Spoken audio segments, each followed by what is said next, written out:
दोस्तों नमस्कार। आज हम आपको इलेक्ट्रिक इंजन के बारे में बताने वाले हैं।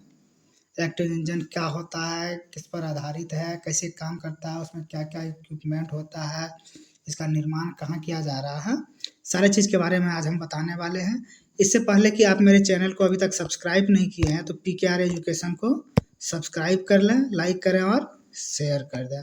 और हाँ दोस्तों, वीडियो को आप लोग शुरू से अंत तक देखें, क्योंकि मैं बाद में आपको कुछ ऑब्जेक्टिव टाइप क्वेश्चन बताने वाला हूं जो कि बहुत ही महत्वपूर्ण है और जो कि शायद जहां तक मैं आपको बताऊं उसमें वो चीज़ ना बता सकूं, लेकिन परीक्षा के दृष्टि से वो अति महत्वपूर्ण है और लगभग 20 क्वेश्चन मैं पूछूंगा जो कि आपको देखना है, याद करना है और श्योर वो परीक्षा में पूछा जाएगा। 20 में से कम 3 से 4 क्वेश्चन आपका वहाँ से टच करेगा ही, इसलिए वीडियो पूरा देखें। Electric traction. इलेक्ट्रिक ट्रैक्शन क्या है? तो इलेक्ट्रिक ट्रैक्शन विद्युत कर्षण हमारे युग का एक अत्यंत महत्वपूर्ण साधन है। इलेक्ट्रिक ट्रैक्शन को ही हिंदी में क्या कहते हैं? विद्युत कर्षण कहते हैं। इलेक्ट्रिक ट्रैक्शन को हिंदी में क्या कहते हैं? विद्युत कर्षण करते हैं। और विद्युत कर्षण हमारे युग का एक अत्यंत महत्वपूर्ण साधन है। ठीक है। रेलगाड़ी या किसी अन्य प्रकार की गाड़ी खींचने के लिए विद्युत शक्ति का उपयोग करने की विधि को इलेक्ट्रिक ट्रैक्शन कहा जाता है। इलेक्ट्रिक ट्रैक्शन क्या है? एक विधि है। क्या है? एक विधि है। वही कह रहा है, रेलगाड़ी या किसी अन्य प्रकार की गाड़ी खींचने के लिए विद्युत युक्त शक्ति का उपयोग करने की विधि को इलेक्ट्रिक ट्रैक्शन कहा जाता है। इलेक्ट्रिक ट्रैक्शन की जरूरत क्यों पड़ा? इससे पहले तो डीजल चल रहा था, उससे पहले स्टीम चल रहा था। तो इलेक्ट्रिक ट्रैक्शन आने का सबसे मेन वजह था प्रदूषण, और वो भी वायु प्रदूषण। ठीक है। क्या था? प्रदूषण। धुआं तथा अन्य प्रकार के हानिकारक गैसों से निजात दिलाने में इलेक्ट्रिक ट्रैक्शन काफी लाभप्रद है। किसमें लाभप्रद है? कोयला, धुआं तथा अन्य प्रकार के हानिकारक गैसों से निजात दिलाने में इलेक्ट्रिक ट्रैक्शन काफी लाभप्रद है, खासकर नगर की अधिकतम घनी आबादी वाले क्षेत्रों में। खासकर नगर की अधिकतम घनी आबादी वाले क्षेत्रों में जहां धुंध और कोहरे के कारण काफी परेशानी होती है, इसलिए यह नवीन प्रौद्योगिकी अपनी विशेष सुविधाओं के लिए प्रचलित होता जा रहा। जैसे कि आए दिन सुनते रहते हैं कि दिल्ली में धुआं के कारण काफी परेशानी होता है, दिखाई नहीं देता है। तो ऐसे शहरों के लिए इलेक्ट्रिक ट्रैक्शन काफी महत्वपूर्ण होता है। इसका इलेक्ट्रिक ट्रैक्शन की कार्यविधि क्या है? इलेक्ट्रिक ट्रैक्शन का कार्यविधि क्या है? जानते हैं इसके कार्यविधि को? तो विद्युत इंजन में विद्युत मोटर द्वारा गाड़ी को खींचा जाता है। अब विद्युत इंजन है तो उसमें विद्युत मोटर ही होगा, तो विद्युत मोटर द्वारा गाड़ी को खींचा जाता है। इलेक्ट्रिक लोकोमोटिव का पहला चरण पेंटोग्राफ होता है। इलेक्ट्रिक इंजन का पहला चरण क्या होता है? पेंटोग्राफ होता है, जो इंजन के ऊपर लगे हुए ऐसा इक्विपमेंट है जो ओवरहेड ओवरहेड लाइनों को छूते हुए बिजली कलेक्ट करती है। तो ये जो आपका फिगर देख रहे हैं, ये पीला कलर का पूरा सिस्टम, इसी को पेंटोग्राफ बोला जाता है। ठीक है। यही जो है ऊपर का जो ये वायर है, इसमें 25,000 रहता है, 25,000 वोल्ट रहता है। ठीक है। इसी को वो छूते हुए चलता है। तो वही कह रहा है कि इलेक्ट्रिक लोकोमोटिव का पहला चरण पेंटोग्राफ होता है, जो इंजन के ऊपर लगे हुए ऐसे इक्विपमेंट है जो ओवरहेड लाइनों को छूते हुए बिजली को कलेक्ट करती है। ठीक है। अब कहते हैं कि बिजली को जो कलेक्ट होता है,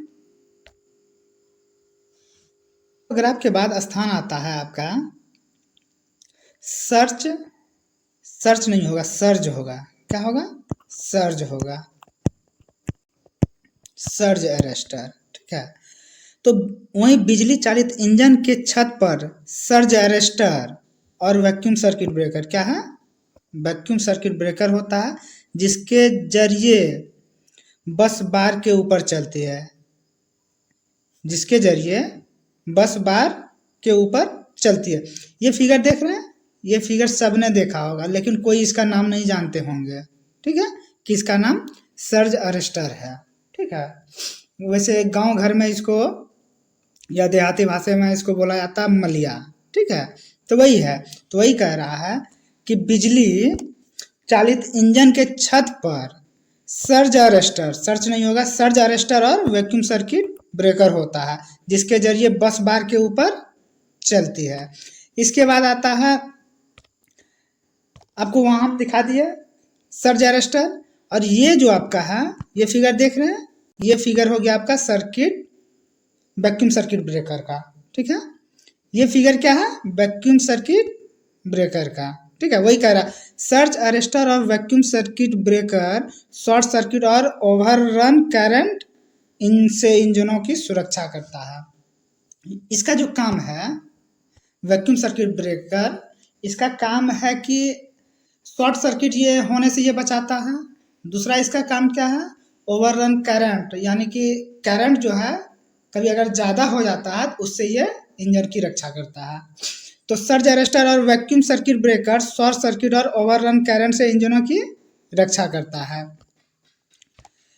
अब बात आता है ऊपरी बोल्टता का, ऊपर में जो वायर रहता है उसकी बोल्टता का, और उसमें जितनी भी बोल्टा होगी, मतलब जितना करंट होगा उसी के हिसाब से इंजन में मतलब इक्विपमेंट लगाए जाते हैं। तो वही कह रहा है ऊपरी लाइन बोल्टता प्रयोग की जाने वाली मोटर एवं संभरण तंत्र पर निर्भर करता है। ऊपर जो वायर है, ओवरहेड है, उसमें कितना करंट होगा ये किस पर निर्भर करता है, इंजन में लगने वाली मोटर तथा संभरण तंत्र पर निर्भर करती है। ऐसा नहीं है कि मोटर मेरा मतलब 120 वाट का है, उसमें करंट 25,000 वाट दे दिया जाएगा तो क्या होगा, सारा चीज़ जल जाएगा।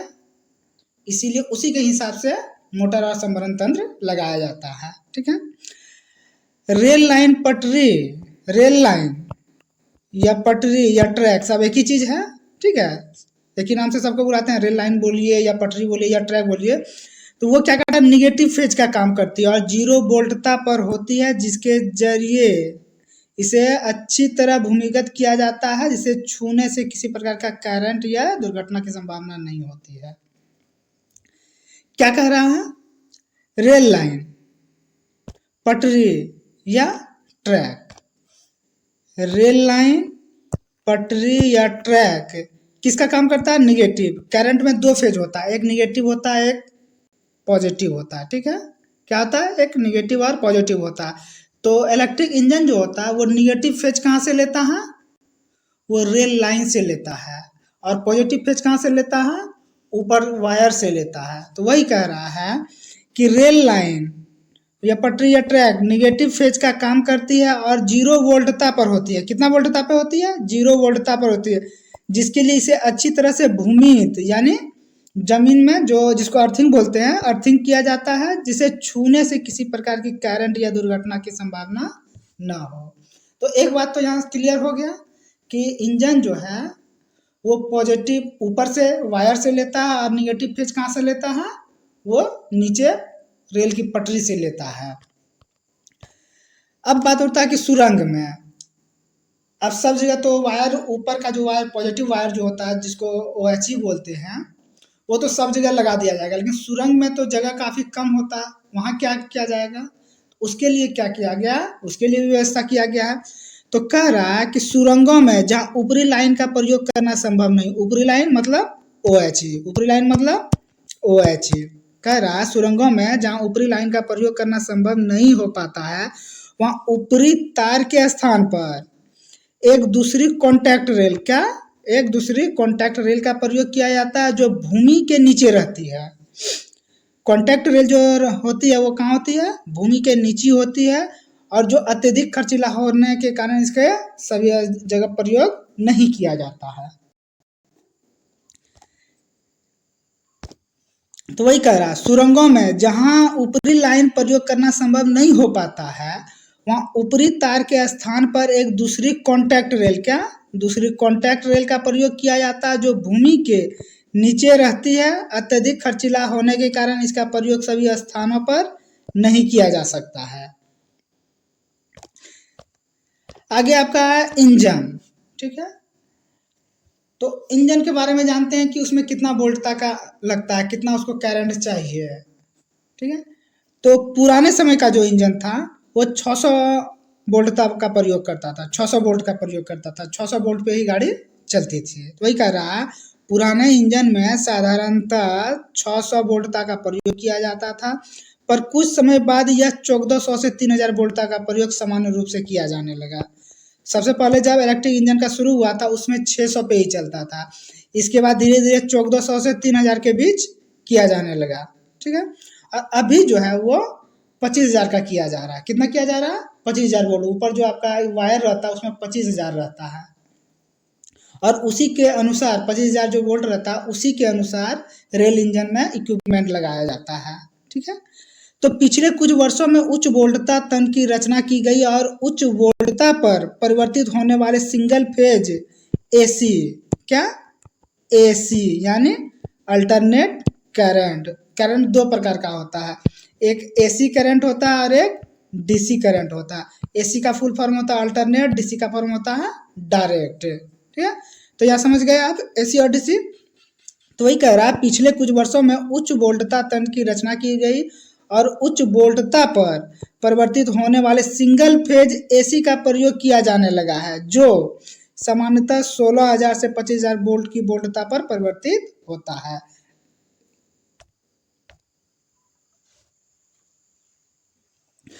अब देखते हैं कि इंजन में लगे मोटर को आरंभ में अधिक ट्रैक्शन घूर्णन यानी टॉर्क की जरूरत होती है। ठीक है, क्योंकि गाड़ी को खींचना, शुरू में गाड़ी को खींचने के लिए बहुत शक्ति की आवश्यकता होती है। गाड़ी जब खड़ी रहती है उसमें मोटर को बहुत ज़्यादा ताकत लगता है, क्योंकि गाड़ी खड़ी रहती है।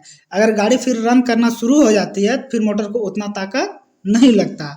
वही यहाँ कहा जा रहा है कि इंजन में लगे मोटर को आरंभ में अधिकतम ट्रैक्शन घूर्णन, जिसको टॉर्क भी बोला जाता है, का उपलब्ध कराना आवश्यक होता है, क्योंकि किसी गाड़ी को खींचना आरंभ में बहुत शक्ति की आवश्यकता। किसी गाड़ी को खींचने के लिए आरंभ में क्या होता है? बहुत शक्ति की आवश्यकता होती है। जैसे कि आप बैटरी जानते हैं, बैटरी जो होता है, एक बैटरी होता है जो गाड़ी में लगता है और दूसरा बैटरी जो होता है वो आप घर में यूज करते हैं इन्वर्टर के रूप में। ठीक है, अगर आप इन्वर्टर वाला बैटरी अगर आप गाड़ी में लगा देंगे, इन्वर्टर वाला बैटरी अगर आप गाड़ी में लगा देते हैं तो गाड़ी स्टार्ट नहीं होगा, और गाड़ी वाला बैटरी अगर आप घर में यूज करेंगे तो घर में वो बैकअप नहीं देगा। कारण है कि गाड़ी में जो बैटरी रहता है उसमें अचानक बहुत ज़्यादा करंट उत्पन्न करने की क्षमता रहता है। क्या होता है? बैटरी के गाड़ी में बहुत ज़्यादा करंट उत्पन्न करने का क्षमता रहता है अचानक, और वो कुछ देर के लिए। ठीक है, जो कि घर में आप जो यूज करते हैं बैटरी, उसमें वैसा नहीं है, वो नॉर्मल आपको करंट देते रहेगा। क्या करेगा? नॉर्मल करंट, वो जैसे आप स्टार्ट करेंगे नॉर्मल करंट देगा। लेकिन बस वाला या बैटरी वाला या ट्रक में रहता है, कार में रहता है, उसमें क्या है, जैसे आप स्विच दबाए कि अचानक वो हाई वोल्टेज देता है और कुछ ही देर के लिए देता है, इसीलिए वो गाड़ी को स्टार्ट कर पाता।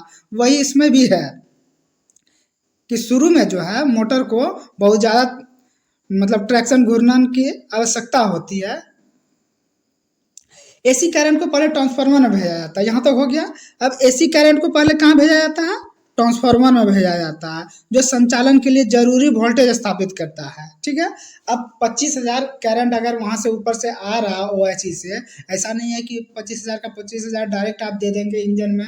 ठीक है, बहुत सारा ऐसा इक्विपमेंट होता है जो कि 2 वोल्ट का होता है, 0.5 का होता है, तो उसके लिए तो ट्रांसफार्मर ही करेगा। तो वही कह रहा है कि एसी करंट जो है आपका, एसी करंट को पहले ट्रांसफार्मर में भेजा जाता है, जो संचालन के लिए जरूरी वोल्टेज स्थापित करता है। इस प्रकार इलेक्ट्रिक इंजन दूसरे इंजन के मुकाबले काफी तेज होता है।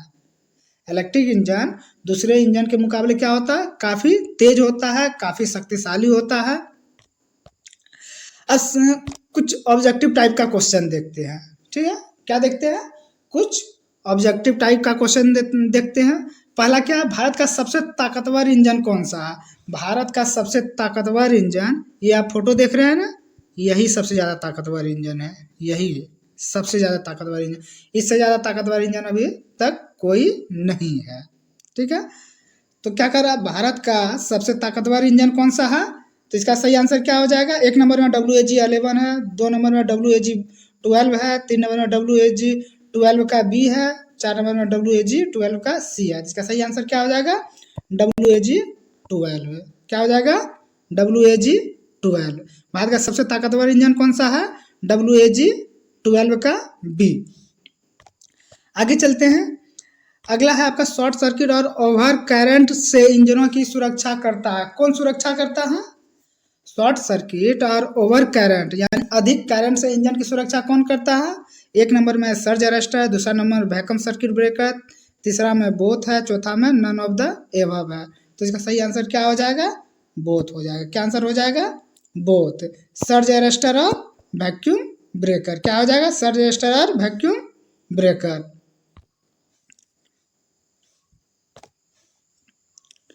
तो वही कह रहा है यहाँ। तो सर्ज अरेस्टर कौन सा है और इसमें वैक्यूम सर्किट ब्रेकर कौन सा है? देखिए ये जो है आपका, ये बता रहे हैं आपको। देखिए यहाँ ये जो है छोटा छोटा सब, ये सब सर्ज अरेस्टर है आपका। ठीक है, ये सब क्या है? सर्ज अरेस्टर है। ये सब सर्ज अरेस्टर है। ठीक है, ये सर्ज अरेस्टर हो गया। अब वैक्यूम सर्किट ब्रेकर कौन सा है? ये देख रहे हैं, ये बड़ा वाला आपका, ये वैक्यूम सर्किट ब्रेकर है। यही है वैक्यूम सर्किट ब्रेकर। ठीक है, तो फिगर से आप समझ गए होंगे। तो शॉर्ट सर्किट और ओवर करंट से इंजनों की सुरक्षा कौन करता है? सर्ज अरेस्टर और वैक्यूम सर्किट ब्रेकर करता है। चलते हैं अगले सवाल की ओर। देखिए यही है आपका सर्ज अरेस्टर। ये जो देख रहे हैं ना फोटो, यही सर्ज अरेस्टर है, जिसको कि गांव में क्या बोला जाता है या घरेलू भाषा में मलिया बोला जाता है। इसके आगे चलते हैं, आपको दिखाते हैं हम वैक्यूम ब्रेकर।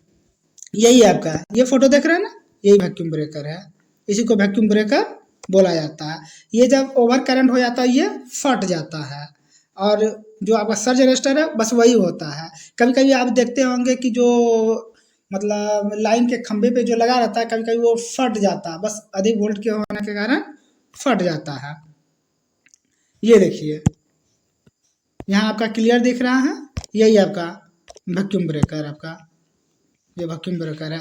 ये आपका हो गया आपका सर्ज, क्या था?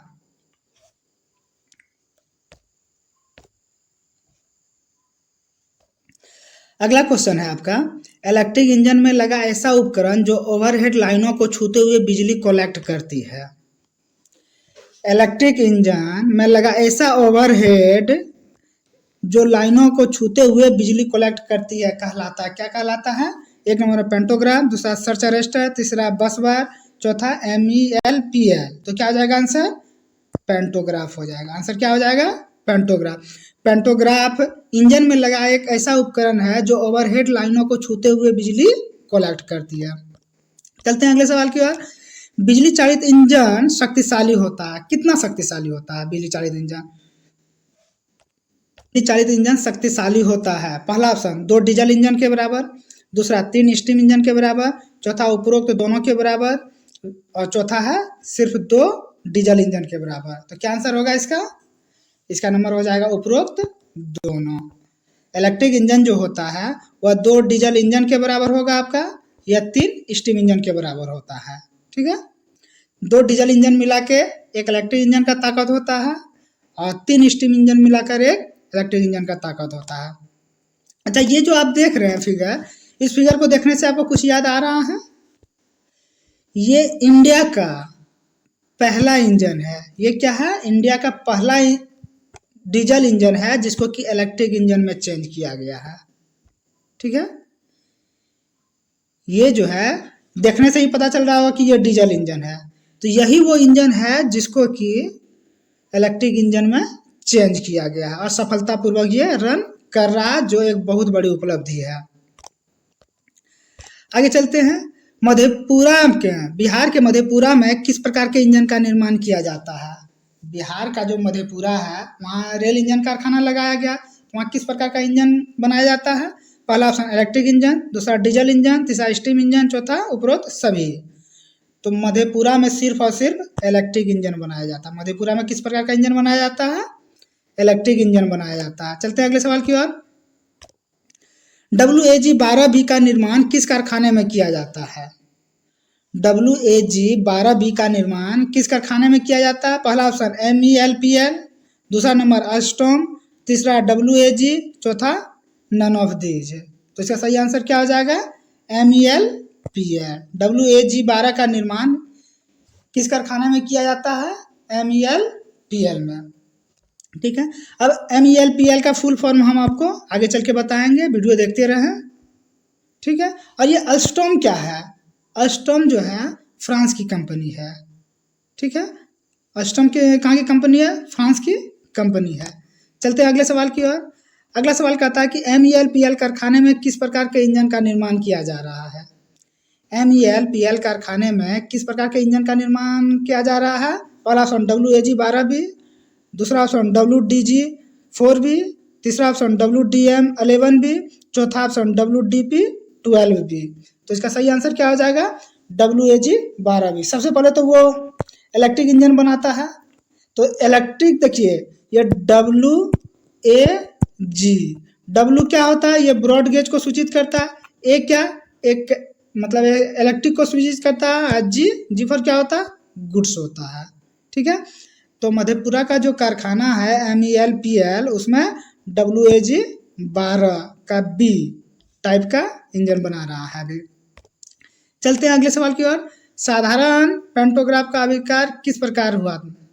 सॉरी, क्या है? साधारण त होगा, क्या होगा? यहाँ सा हो गया है। ठीक है, होगा साधारणतः पेंटोग्राफ का आकार किस प्रकार का होता है? ठीक है,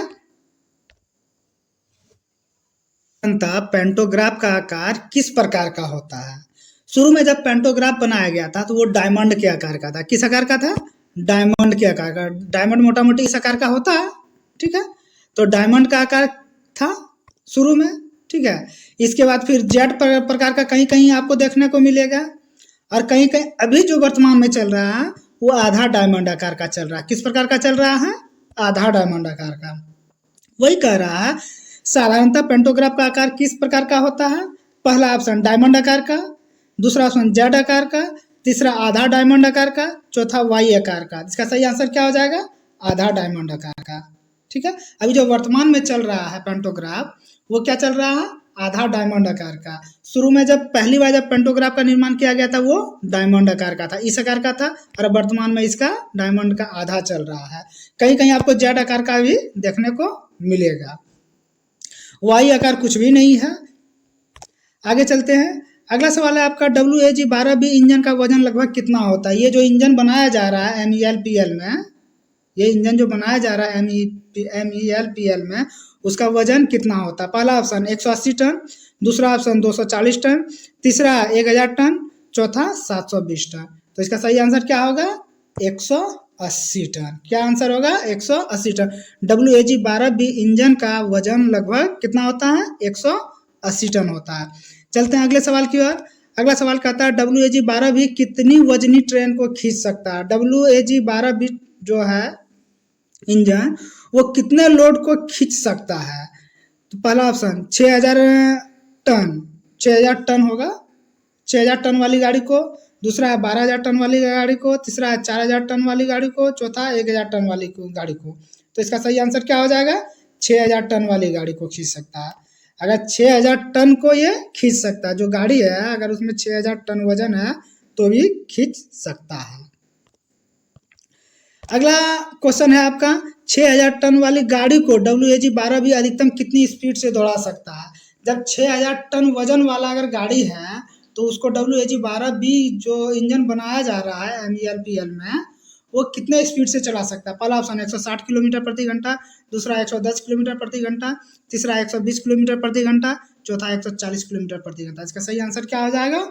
120 किलोमीटर प्रति घंटा। 6000 टन वाली गाड़ी को WAG-12B अधिकतम 120 किलोमीटर प्रति घंटा से दौड़ा सकता है। अगला क्वेश्चन कहता है आपका MELPL द्वारा 11 वर्ष में कुल कितने इंजन बनाने का लक्ष्य रखा गया है? MELPL द्वारा 11 वर्ष में कुल कितने इंजन बनाने का लक्ष्य रखा गया है? पहला ऑप्शन 600 इंजन, दूसरा 800 इंजन, तीसरा 1000 इंजन, चौथा 1200 इंजन। तो इसका सही आंसर क्या हो जाएगा? 800 इंजन। MELPL द्वारा 11 वर्ष में कुल 800 इंजन बनाने का लक्ष्य रखा गया, और वर्तमान में लगभग 100 इंजन कार्यरत है, मतलब पटरी पे दौड़ रहा है। चलते हैं अगले सवाल की ओर। अगला सवाल कहता है आपका WAG-12B निर्माण भले ही बिहार के मधेपुरा में हो रहा है। क्या कह रहा है? WAG-12B का निर्माण भले ही बिहार के मधेपुरा में हो रहा है, लेकिन इसका मेंटेनेंस डॉट डॉट में किया जाएगा। इसका मेंटेनेंस कहाँ किया जाएगा? मधेपुरा में सिर्फ इसका निर्माण हो रहा है, सिर्फ कारखाना लगा हुआ है, ठीक है, लेकिन इसका मेंटेनेंस कहाँ किया जाएगा? पहला ऑप्शन सहारनपुर तथा नागपुर में, दूसरा चितरंजन तथा वाराणसी में, तीसरा मुगलसराय तथा पेरम्बूर में, चौथा सिलीगुड़ी तथा कोलकाता में। तो इसका सही आंसर क्या हो जाएगा?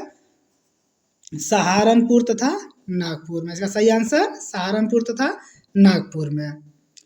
तो वही कह रहा है WAG-12B का निर्माण भले ही बिहार के मधेपुरा में हो रहा है, लेकिन इसका मेंटेनेंस सहारनपुर तथा नागपुर में होगा। सहारनपुर कहाँ है? यूपी में है, ठीक है। सहारनपुर कहाँ है? यूपी में है। नागपुर कहाँ है? महाराष्ट्र में है, ठीक है। सहारनपुर कहाँ है? यूपी में, और नागपुर कहाँ है? महाराष्ट्र में है। चलते हैं अगले सवाल की ओर। अगला सवाल कहता है कि निम्न में कौन गलत है? क्या कह रहा है? निम्न में कौन गलत है? अब गलत ढूंढना। 4 ऑप्शन दिया गया है। तो पहला ऑप्शन है WAG-12B बनाने का कारखाना ग्रीनफील्ड इंडस्ट्री के तौर पर लगाया गया है। दूसरा ऑप्शन कह रहा है WAG-12B का निर्माण MELPL कारखाने में किया जा रहा है। तीसरा WAG-12B का निर्माण अल्स्टॉम कंपनी द्वारा किया जा रहा है। चौथा ऑप्शन अल्स्टॉम जापान की कंपनी है। 4 में कौन आपका गलत है? तो ये तो जानते हैं कि WAG का निर्माण MELPL द्वारा किया जा रहा है, ये सही है मेरा, ये सही है। इसके बाद WAG-12 का निर्माण अल्स्टॉम कंपनी द्वारा किया जा रहा है, ये भी सही है, ठीक है। WAG-12B का निर्माण किसके द्वारा किया जा रहा है? अल्स्टॉम कंपनी द्वारा किया जा रहा है।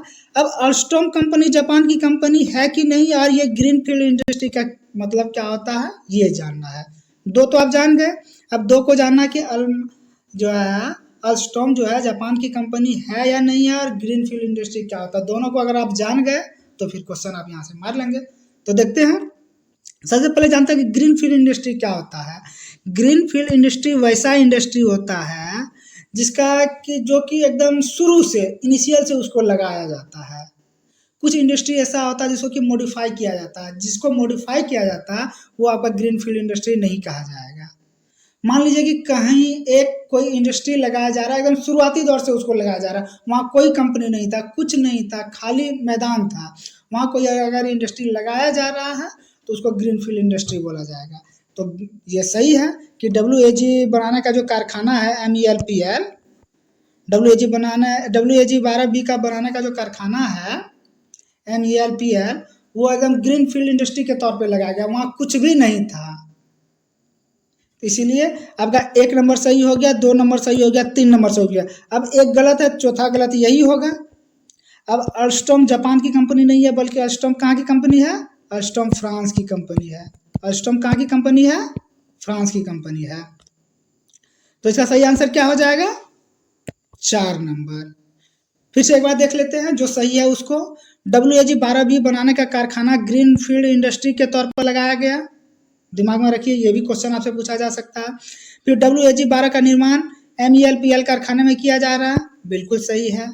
इसका WAG-12B का निर्माण अल्स्टॉम कंपनी द्वारा किया जा रहा है, ये भी सही है। चलते हैं अगले क्वेश्चन की ओर। अगला क्वेश्चन है कि WAG-12B का व्हील मैनेजमेंट किस कैटेगरी का है? WAG-12B का व्हील मैनेजमेंट किस कैटेगरी का है? पहला ऑप्शन BO प्लस BO। दूसरा ऑप्शन YO प्लस YO। तीसरा ऑप्शन AO प्लस AO। चौथा ऑप्शन OO प्लस OO। तो इसका सही आंसर क्या हो जाएगा? BO plus BO। तो WAG-12B का व्हील मैनेजमेंट किस कैटेगरी का है? BO plus BO। चलते हैं आगे। अगला सवाल है आपका कि WAG-12B का निर्माण किस कंपनी द्वारा किया जा रहा है? जस्ट अभी तुरंत पहले आपको बताया है। तो WAG-12B का निर्माण किस कंपनी द्वारा किया जाए? अल्स्टॉम कंपनी द्वारा। 1 नंबर में अल्स्टॉम कंपनी है, दूसरा अल्स्टॉम कंपनी है, तीसरा नेस्कॉम है, चौथा बिस्कॉम है। तो इसका सही आंसर क्या हो जाएगा? अल्स्टॉम हो जाएगा, ALSTOM। कहीं भी आप TAM फंस के नहीं मार दीजिएगा, ठीक है। देखिए यहाँ क्लियर, अल्स्टॉम कंपनी किस कंपनी द्वारा? अल्स्टॉम कंपनी द्वारा किया जा रहा है। तो WAG-12B का निर्माण किस कंपनी द्वारा किया जा रहा है? अल्स्टॉम कंपनी द्वारा किया जा रहा है। अगला सवाल है आपका, MEL-PL में बने इंजन का प्रयोग मुख्यतः किया जाता है, किसमें प्रयोग किया जाता है? पहला ऑप्शन सवारी गाड़ी में, दूसरा मालगाड़ी में, तीसरा सैनिक गाड़ी में, चौथा उपरोक्त सभी में। तो इसका सही आंसर क्या हो जाएगा? सवारी गाड़ी में। इसका सही आंसर क्या हो जाएगा? सवारी गाड़ी में। MEL-PL में बने इंजन का प्रयोग मुख्यतः सवारी गाड़ी में किया जाता है। ठीक है, सॉरी मालगाड़ी होगा। क्या होगा? मालगाड़ी होगा, कारण कि ये देख रहे हैं इसका क्या है, WAG-12B। क्या है? WAG-12, G for goods. ठीक है, तो WAG-12B का निर्माण किसके लिए किया गया है? मालगाड़ी के लिए किया गया है। और ये कितने वजनी ट्रेन को खींच सकता है? 6000 टन वजनी मालगाड़ी को आराम से खींच सकता है। चलते हैं आगे। आगे आप देखने को आपको मिला होगा, एक सब जगह हम उच्चारण किए थे, MEL-PL। अब देखिए MEL-PL क्या होता है। तो MEL-PL क्या होता है? Madhepura electric locomotive private limited. M से मधेपुरा, E से इलेक्ट्रिक, L से लोकोमोटिव, P से प्राइवेट, L से लिमिटेड। MEL-PL। ठीक है, कहीं भी अगर इसका फुल फॉर्म पूछ दे तो आप नहीं चूकिएगा। तो MEL-PL का फुल फॉर्म क्या होता है? Madhepura electric locomotive private limited. ये किसका क्या है? ये a joint adventure between ministry of railway and Alstom. ये जो है आपका MEL-PL जो कारखाना है, ये फ्रांस की जो अल्स्टॉम कंपनी है और भारतीय रेलवे का मतलब एक ज्वाइंट एडवेंचर है। ठीक है, दोनों द्वारा यहाँ किया जा रहा है।